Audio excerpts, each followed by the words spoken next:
less of a club. I think those are great things. He's obviously not, that responsible. He's not all there. There's a lot of things about Trump that are scary, that are double-edged swords. So he's not the perfect president at all, or the greatest thing since sliced bread. But I don't think he's a criminal or a devil or something really terrible either. I think that he is a bit of an egomaniac. He loves himself more than he loves the country. I think he became president to see his name in lights, to be important. I don't think he did it for the people. I think that there are other people that actually would be making that sacrifice. But, at the end of the day, I do like him, and I prefer him to Hillary Clinton. I do prefer him to Joe Biden. I preferred him to Bernie Sanders.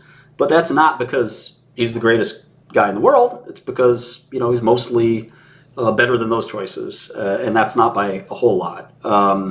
So ultimately, I think there are more talented Republicans that we could have fielded.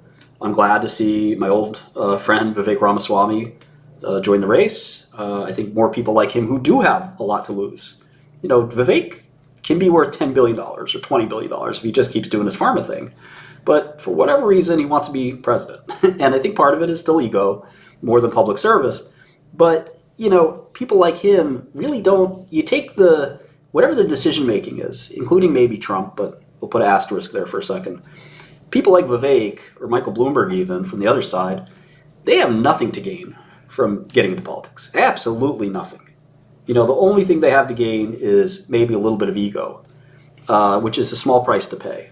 They're not going to sell the country out. They're not going to try to use the country to graft and grift and make money. And I think that that's largely something I believe in, that more people, more diverse people should join government. So January 6th, I don't think was an insurrection. I don't know all the facts. I don't think anybody does. But from what it looked like, from the videos and things like that, it seemed pretty orderly for an insurrection or a revolution. It was fairly mundane. It did not seem violent or excessively crazy. I have seen some riots that were pretty bad. The BLM riots were pretty bad. This seemed like a pretty mundane insurrection for an insurrection. I mean, our country fought for independence in a brutal and bloody war. We had a civil war that almost overthrew our government and tore our country in two. This January 6th was, it wasn't a proud day by any means, but, it was not, what they, I think, are making it out to be. A lot of people used it to sensationalize it. If you look at the videos, they're kind of meh. And again, I think I'm more on the side of the people who want to fight government and protest. So I'm not on the side of people who want to be violent, but I also, think that there's, some room for protest, and there's some room for people who are really mad at government and think that we're going in the wrong direction, because I think that's true. I sympathize with people that are really upset with government. I don't condone, trespassing or, violently tearing down the government or things like that. I condone voting and talking and things like that. But I also think Thomas Jefferson said that you have to give a little bit of room for the person who meddles, the person who, does metaphorically kind of challenge things and throw rocks at the crown and is a fly and a thorn in the side and, kind of a bother to the power. And I think that January 6th probably went a step too far in that direction. But I also think that some of these people feel like their voices have never been heard. And for somebody to take a, kind of forceful tour of Congress and get 20 years in prison, I think that's a bit much. Some of those sentences. I think you're misunderstanding the question. Sure. The question was less about the people that perpetrated the acts. The entire January 6th. Oh, sure. Trump lied about the election. Sure. Yeah. I can talk about that. And Giuliani now just was. Right. I can get into that. Running for Congress. I think it's. All right, I can get into that. I do think that the idea that you could overturn an election or try to is a bit of a disgrace. I mean, I think that's not something that should have been done, and it's something that Trump eventually backtracked on. Now, elections are far from perfect too. I don't think the election was stolen. I don't think the election was robbed. Now, do I think elections have the utmost of integrity? Probably not. And there's a reason people distrust politics. I can't fully say that elections are perfect. They seem like they probably are not. Now, having said that, do I think the election was rigged, or that it was like one of these things where it would have been different or something like that? Look, I remember 2004 where the election was down to like a vote, or a couple of votes. That was crazy. I think that here is fairly conclusive that Biden did win, and that's why Trump, had to. I listened to his final speech where he had to transition his power, and he did. I think he was a sore loser. I think that if he wanted to really win, and I know, look, I'm hurting the Republican people that maybe want me into power, but I also will tell you the way I feel. I'm not going to lie to you. There's a lot of things I like about Trump. I think that was one that was not good. I think that if he wanted to win more decisively, he probably could have avoided some of the mistakes he made. He seems to want to blame everyone else. I made a lot of mistakes in my life. Some of them are on front page news. Trump never once blames himself for his mistakes. He only blames other people. And I think that's not what a great leader does. I think that you have to own your mistakes sometimes.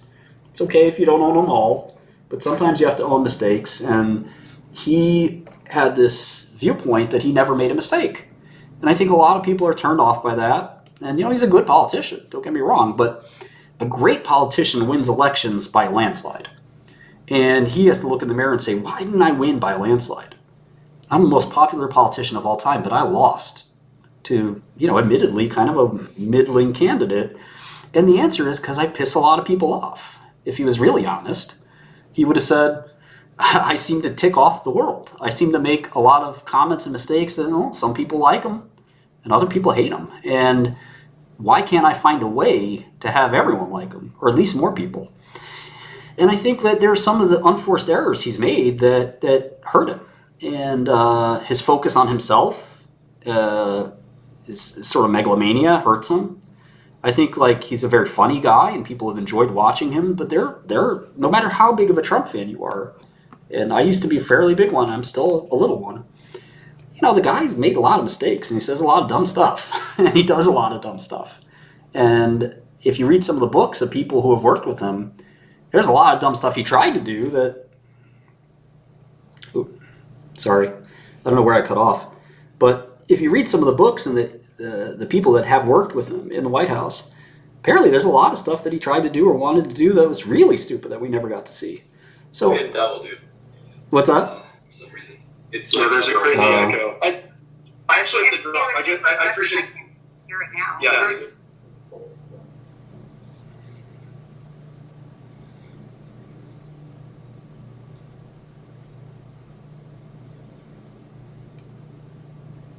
Maybe that's better. Yeah, I think that's better. My last point is, if you actually do believe he lied about that, I would hope that you'd rethink supporting him, because that's kind of the definition of an insurrection that he caused. So I don't blame the people that did it. They were following his plan. So I would just encourage you to think about it. But anyway, I have to go. I appreciate your answer. Well, no, thank you for that. And I just say this, that, look, Mike Pence did not, try to go with it. And Trump still speaks highly of Pence. And I think that Trump, in a lot of ways, is crazy like a fox. I think he knew that his claims would not go anywhere, but I think he galvanized his support quite a bit. And it's just a very odd situation. But again, a lot of us are kind of sick of politics as usual anyway. And so again, I think that Trump is sort of a positive factor net. I mean, I understand all the things that are said. It does make me cringe. Trump seems like the kind of guy who would try to appoint himself president for life. There's a lot of things like that make me a little worried. Having said that, the Hillary Clintons of the world make me more worried. The thing about Trump is what you see is what you get. Like, the guy's not that complicated. It's very, very simple. Like, he wears his heart and his mind on his sleeve, good, bad, and neutral. Like, there's no mystery with Trump. Like, you know exactly what he's thinking, exactly what he's doing. There's no subterfuge. And in a lot of ways, he's a simple guy like that isn't that dangerous. And like, he'd ask crazy things like to the generals or defense people that worked for him, like, hey, can I do this or do that? And they were like the adults in the room in a lot of ways. It was a bit of a buffoon, but he's more of a buffoon than a dictator. And I think that, look, I've said a million times, we could have a better candidate on the Republican side. I like Vivek a lot. There's other folks I liked. But Trump is who we had, and I prefer Trump to Hillary. I prefer Trump to Biden. I think that a centrist, neutral kind of Democrat like Biden isn't that bad. But he seems to have a lot of people around him that are very, very left. They want to spend money. They want to regulate. And I hate that. I want us to regulate less, to let our technology and biomedical industry flourish and to get out of their way and let America really succeed. Again, micromanagement is something that is my whole theme. Is like, I think I can do this job part-time. Like the Congress intended, the original founding fathers. I think everyone should do this job part-time. I think the amount of attention and focus paid to DC is too much. I think government has to slim down, get out of the way, let states handle things, and use government for what it was intended for, which is, in the case of war, in the case of setting tax policy, which even some people would argue that's the state's job. Everything should largely be the state's job. This isn't a new thing. This is a trend that's been happening for a while, where our Supreme Court has ruled over and over again that a lot of powers the federal government thinks it has, it does not have. And it's been taking those powers away step by step. Roe v. Wade was a really big one, very controversial, but the SCOTUS basically said, with Roe v. Wade, this is a state thing. Get this out of federal government.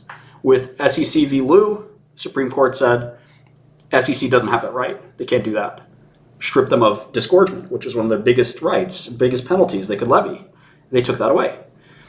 Against the AMG versus FTC, they took away the FTC's right to equitable monetary relief, something they had cherished for 50 years. They said, no, you don't have that right either. These government agencies gave themselves these rights by self-appointment, illegally, and SCOTUS had to stop them. So I think that if we don't sort of stop that, I think you're going to see more and more of that, where like CFPB is another one, where it's like an illegally granted institution. And that's the case of, Clarence Thomas has publicly said that the second he gets a chance to end the CFPB, he will. And other institutions that are just like these like non-executive branch, but not judicial branch kind of institutions that act like they're judicial branches. It's this very weird thing, it's not supposed to be the case. It's a fourth form of government. And, we're going to see an AI consortium like the FTC. Well, what is the FTC? Is it part of the executive branch? Well, it sounds like it should be, but it's a 7-year term and you can't be voted off. That certainly sounds like it's outside of the executive branch if they can't fire them. What about the Federal Reserve? It works the same way. You point to this Federal Reserve person, you can't fire them, then are they part of the executive branch? Do they report to the executive branch? Well, what part of government are they? Well, they're not a court. Well, they're not in Congress. They're kind of this like third thing, or fourth thing. And I think that's wrong. You're either in one of the branches or you're not. And I think that this Federal Reserve case, you actually can fire a Federal Reserve chairman. It's just never happened. But in the FTC case, you cannot fire an FTC chairman. There's 5 of them. Along those lines, Martin, what are your thoughts on term limits? Yeah, I think they're a good thing. I think that, to a certain extent, the part that I worry about more is, again, and I hate this term because it rings of QAnon and all that stuff, is the deep state. I feel like, there are people in Congress that are just like, how do I put it nicely? They're like slime monsters that just like exist for decades and decades in these seats, and like they're creatures of DC that just like rove around our government, sucking as much as they can out of it. Influence and power and meddling, and again, it's a draconian way to look at it, but like a House of Cards episode or something. But I think those people do exist, and I think that they're often enemies of the people like a Trump or like a Vivek or like myself that want to like disrupt that status quo. That's like, hey, let's get productive. Let's get all this bullshit out of the way. Let's be as productive as possible. And they're like, no. We want to have committees, and we want to have people looking at this, and we want to have armies of staffers and folks like that. Somebody said earlier, oh, well, you get to have a bunch of staffers. I know that. I know a bunch of these staffers. It's ridiculous that taxpayers have to pay for every person in the house to have 10 or 20 people, and all their expenses are paid and all this stuff. It's nuts. I know enough about our country and enough about economics, finance, and healthcare and software that I can vote yes or no on any bill without that much work, without needing 20, 30 staffers to sit there and overthink things.